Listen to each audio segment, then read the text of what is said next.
Dans mon village, il y a un vieux cimetière au bout d'un chemin qu'on n'éclaire plus depuis des années. On dit qu'une lanterne y brûle sans jamais s'éteindre, même sous la pluie, même sous le vent. Les anciens racontent qu'elle a été allumée il y a plus de 100 ans par le gardien du cimetière lui-même, le soir où sa fille est morte. Depuis ce jour, personne n'a réussi à l'approcher sans qu'il se passe quelque chose d'étrange. Moi, j'ai voulu voir si c'était vrai. C'était la nuit d'Halloween. Je suis parti avec une lampe torche et mon téléphone en mode vidéo. Dès que j'ai franchi le vieux portail rouillé, l'air est devenu lourd, humide, presque étouffant. Le vent ne soufflait plus. Et pourtant la lanterne brillait, au fond, entre deux pierres tombales, couvertes de mousse. Je me suis approché doucement. Chaque pas faisait grincer les feuilles mouillées. Plus je m'avançais, plus la lumière changeait de couleur du jaune. Elle devenait orangée, puis rouge. Arrivé à 1 mètre, j'ai entendu une respiration lente, profonde, juste derrière moi. Quand je me suis retourné, il n'y avait rien, mais mon téléphone filmait encore. Et sur l'écran, une silhouette se tenait là, à côté de la lanterne.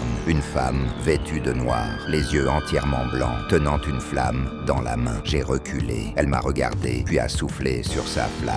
La lanterne s'est éteinte depuis ce soir-là. Plus personne n'a jamais vu de lumière dans ce cimetière. Mais chaque 30 et 1 octobre, si on s'y rend juste avant minuit, on entend encore une voix dire doucement « Rends-la moi ». Si tu veux d'autres légendes comme celle-ci, fais partie de ceux qui osent t'écouter jusqu'à la fin. Abonne-toi avant que la flamme ne s'éteigne pour toi aussi.